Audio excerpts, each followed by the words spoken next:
Hello and welcome to Broad Lane Leisure. My name is Adrian. I'm going to demonstrate the Truma control panel for the combi boiler that's located in this 2016 Swift Caravan. So over to the Truma control panel above the door, and the first button that we're going to come to is this round one here. I'm going to press it in to turn the boiler on, and the boiler is now in an on position as such. And the flashing symbol that we get below is for adjustment of the room thermostat. I've already preset this one to heat up to 25 degrees centigrade. So I'm going to confirm it. That's by pressing the button in again. I'm now going to rotate it to the water symbol, which is the next symbol along on the bottom line here. So I'm going to go into that and it will say the word off, because at the moment I haven't set the water up, but I can either have it at eco, which is approximately 40 degrees, or I could have it at 60 degrees on the hot setting, or there is a boost setting. The boost setting, if we was to select it, would take out the room thermostat for half an hour. All the heat being generated into that boiler would go into the hot water. But hot is perfectly fine. I'm going to select it onto the hot, and you can see now that that's confirmed on above the symbol there, and it's got the word hot on it. All right, I'm going to go across now to my energy source, and I can have it on various bits. You can see you've got the word gas. Let's go back to it, gas. I can have it on mix 1, mix 2. I can have it on electric 1 or electric 2.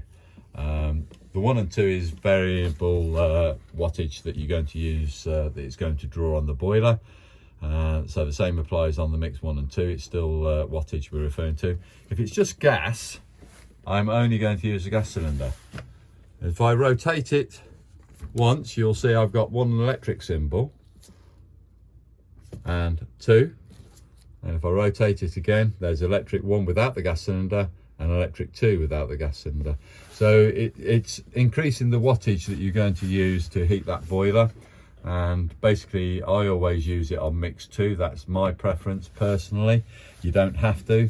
You can only do that, of course, if you've got mains electrics. If you haven't got mains, you can only use it on gas. You don't have to have the gas there, but I like it in a supporting role. Let's go over to this symbol here, which is the fan. Now at the moment, if we look at the fan, besides the word saying eco, we've got it 1 fan symbol illuminated or blacked out. Now I've got 2, as you can see. There is a 3rd one, but it doesn't go to it unless the heat is really warm. But let's go, let's keep it on eco. That's how I always operate it, and select it to say that's the fan speed you want it to go at. If I come on to the bottom row of symbols, this is to set up a timing system on the unit. So you'd access it like so, and you put a start time into it and a finish time and things like that. So if I was to operate this is obviously hours. You'd scroll it along to go to minutes, etc, etc. So if you want 7:30 in the morning that it comes on, I could confirm it there, go to the 30, confirm it again, and then it will ask you what you want to set up. But let's just come back out that for a minute, because I don't want to go into that part of it. But let's just do the clock itself, the standard clock. So hours are flashing away, and it's now 12 o'clock. And let's go back the other way if I can. Wait, got to go all the way up to 50. You're scrolling the button. I'm turning the button around till I get to the desired minute. I've now confirmed it. So that's my timer set. If I want to go into the spanner, it does allow me to adjust various bits and pieces within the maintenance of it. I can offset thermostat. This is to do with the room's thermostat. I can offset it by 5 degrees plus or minus. I don't want to go into it, but if I did want to access offset, I would press it in. I'm back on the spanner. So offset. Don't want to do that. I can adjust temperatures.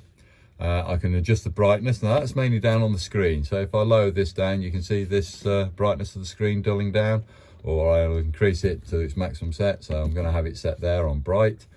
But I can also, bright, I can scroll on between the 24-hour clock and a 12-hour clock. So depending on how you wish that to be, if you wish that to be altered on display, go into it again. It's set on 24. Don't want it on that, I want it a 12-hour display, etc. So you can change that accordingly. And then you change the language. preferably don't test yourself on that. Leave it on English if you can, because once you change it, I'm going to struggle. But there is also a reset.